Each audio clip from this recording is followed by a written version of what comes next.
Gubernur nomor urut 1 Suswono yang melakukan pencoblosan di wilayah Bogor, Jawa Barat. Dan sebelumnya calon gubernur nomor urut 1 tadi juga melakukan pencoblosan di TPS Bandung, Jawa Barat. Saat ini kami telah bersama dengan Mas Arief Budiman, Ketua KPU RI tahun 2017 hingga 2022. Selamat siang Mas Arief, sehat selalu. Terima kasih telah bersama kami di Kompas TV. Mas Arief, ini kita lihat Pilkada serentak 2024 telah bergulir atau sedang bergulir, dan saat ini ada 2003 juta pemilih dari DPT Nasional akan memberikan hak suaranya. Dari pengamatan Anda terutama dari Pilkada 2020 dan juga ada Pilkada 2018, 17 dan 2018, seperti apa melihat prosesi Pilkada serentak yang dilaksanakan hari ini mengingat ada 545 daerah? Sebetulnya secara prinsip tidak ada perubahan yang signifikan ya, karena undang-undang yang digunakan juga masih sama gitu ya. Memang ada beberapa situasi teknis pelaksanaan yang sempat berubah. Misalnya pada saat pilkada ini sejak undang-undang yang ditetapkan di 2015 ya, 2015 sampai dengan 2018 itu berlaku normal, dalam kondisi normal. Lalu dia sedikit berubah di 2020 karena waktu itu kita menghadapi pandemi COVID-19. Itu mulai dari urutan orang datang sudah kita atur, kita sarankan pada jam berapa dia harus datang supaya tidak bertumpukan pemilih dalam satu waktu yang sama. Lalu ketika mereka datang harus dilengkapi dengan berbagai macam prosedur ya, cuci tangan apa segala macam gitu ya, termasuk menggunakan masker. Nah, sekarang Pilkada 2024 kita sudah kembali ke situasi normal lagi. Jadi tidak ada lagi biaya-biaya yang begitu besar dulu ya, harus rapid test atau swab antigen, atau antigennya itu sudah tidak ada lagi. Penggunaan masker, penyediaan tempat cuci tangan, sabun itu juga sudah tidak ada lagi. Jadi biaya-biaya yang dulu kita keluarkan cukup besar di 2020 sudah tidak ada. Nah, secara teknis regulasinya tidak berubah. Hanya ada beberapa inovasi yang dilakukan oleh KPU untuk membuat kualitas pilkada ini mestinya menjadi lebih baik gitu ya. Nah, khususnya ya, perkembangan penggunaan teknologi informasi dalam pelaksanaan pemilu dan pilkada. Jadi saya ingat betul ketika kita masuk reformasi pemilu 99, kita sudah mulai menggunakan teknologi informasi. Waktu itu ya dengan teknologi saat itulah, kirim data hasil itu melalui fax. Lalu 2004, 2009 kita juga menggunakan teknologi informasi, waktu itu diberi nama Situng. Nah, itu menggunakan scanning.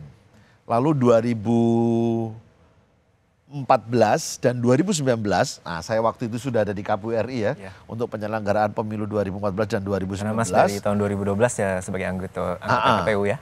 Nah, itu juga masih menggunakan Situng, tetapi kita sudah menampilkan formulir-formulir dari setiap TPS melalui website yang disediakan oleh KPU. Jadi semua bisa mengakses ke situ, semua orang bisa melihat. Betul. Nah, bahkan di 2019 kita bukan hanya menampilkan foto formulir C1-nya, tetapi juga hasil rekapitulasinya.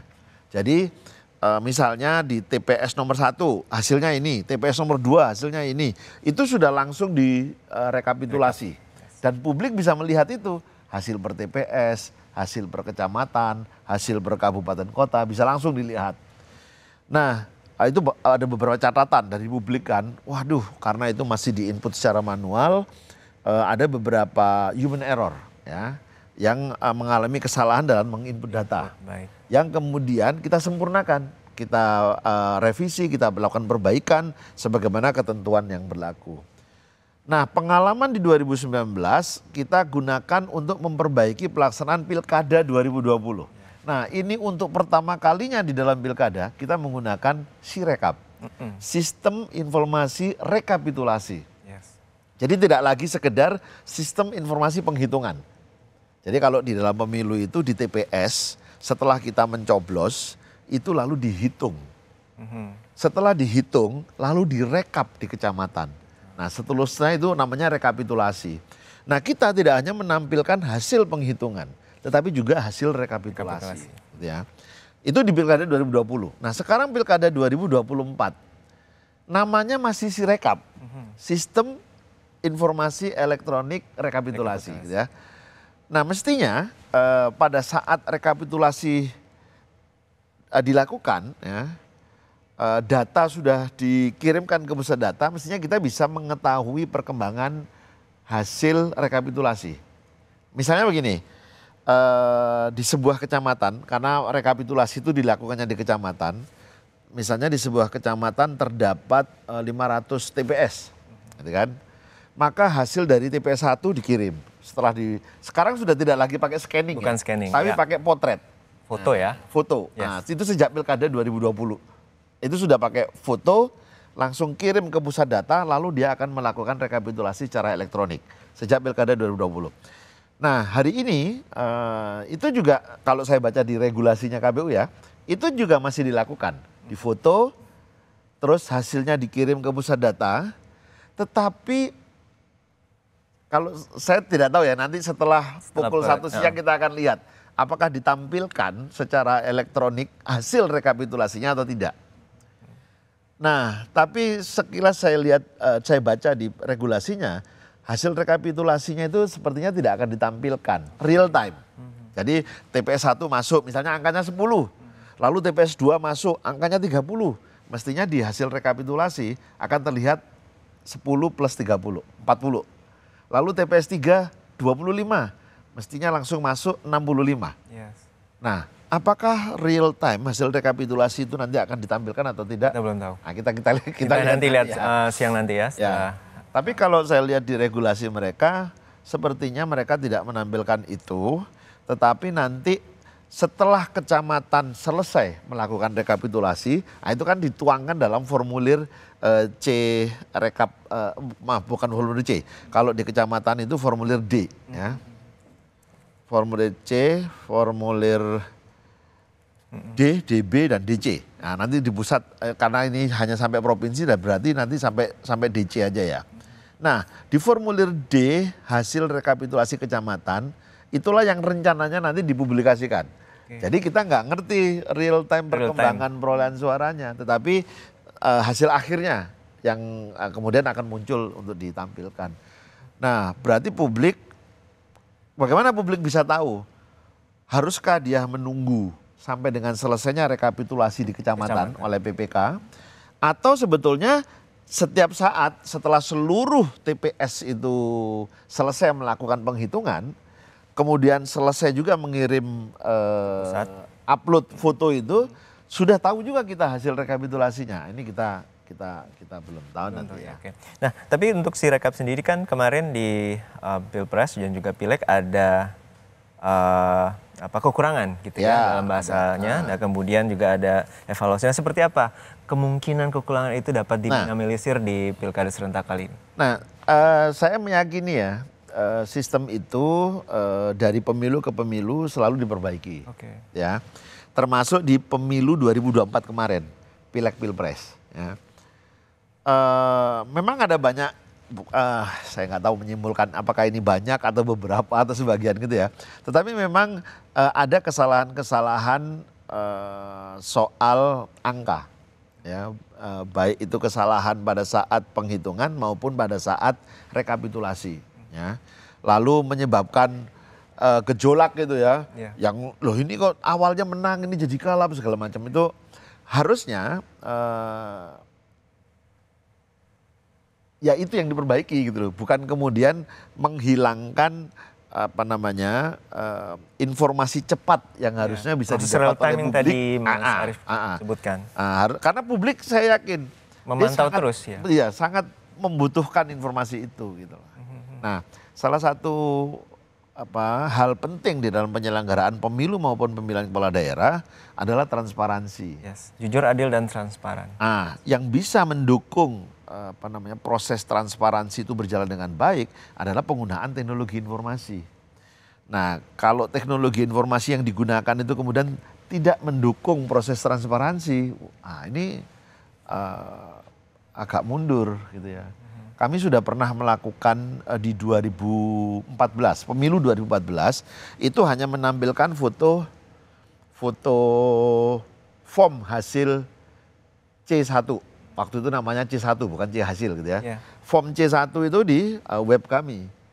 Karena waktu itu kami belum menggunakan teknologi marking and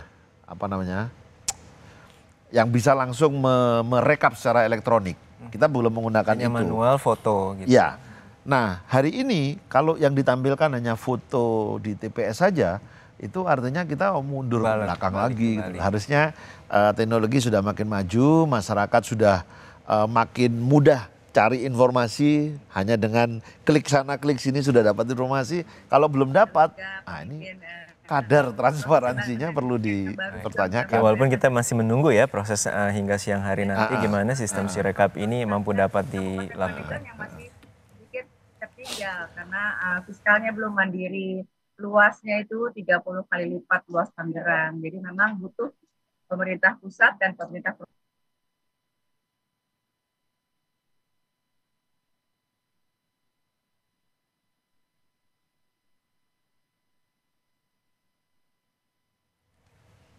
Ya itu tadi pernyataan dari Dimyati Natakusuma, calon wakil gubernur nomor urut 2 di Pilkada Banten, dan kami juga akan menyambung kembali pembincangan dengan Mas Arief Budiman terkait dengan penyelenggaraan Pilkada serentak 2024. Mas Arief, juga kita melihat bahwa ada 203 juta pemilih DPT nasional yang melakukan pencoblosan hari ini. Nah, dari pengamatan Anda bagaimana dengan sosialisasi yang telah dilakukan oleh KPU agar partisipasi publik? Karena partisipasi dari pemilih ini penting karena masyarakat memiliki hak pilih dan juga dapat melakukan hak pilihnya pada hari ini.